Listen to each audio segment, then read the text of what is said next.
Assalomu alaykum, hurmatli opajonlarim, singiljonlarim. Mana biza bugundan piyozli, ko'k piyozli qatlama qilishni boshladik.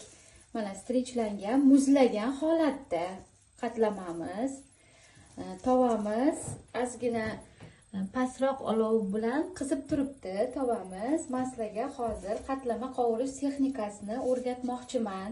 Bilganlar uchun eslatma, bilmaganlar uchun manfaatli bo'ladi deb o'ylayman. Qatlamamizga juda ham ko'p yog' kerak emas. 2 qoshiq yog' solib qovuramiz. Bu meni Ranoshka Cooking ustozimdan o'rgangan bilimlarim sizlar bilan bo'lishmoqchiman.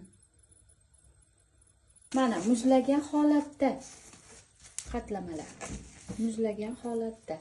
Muzlagan holatda strichi ham olinishi juda ham oson bo'ladi.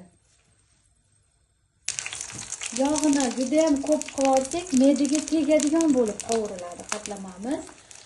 Imkon qadar yog'ini kamroq, o'sha 2 qoshiq solib qovursak, juda ham yeyishli, mazali qatlama bo'lib chiqadi.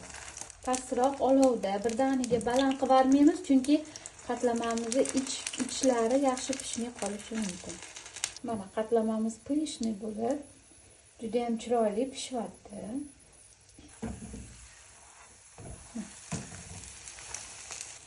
Har bir qatlama uchun 2 qoshiqdan yog' quyib qovuriladi. Shunda juda ham yog'li bo'lib ketmaydi. Muzlagan holatda qatlamamiz.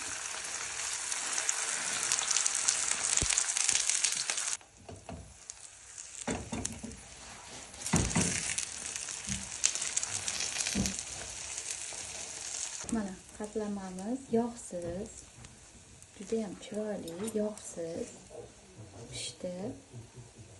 Mana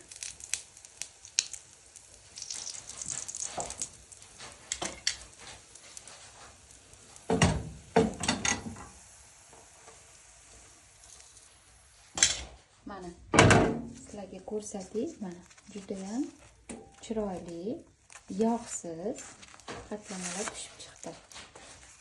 Bu yana turgan sari yana rang oladi va mazzaligina qatlama pishib chiqdi. E'tibor uchun rahmat hammaga.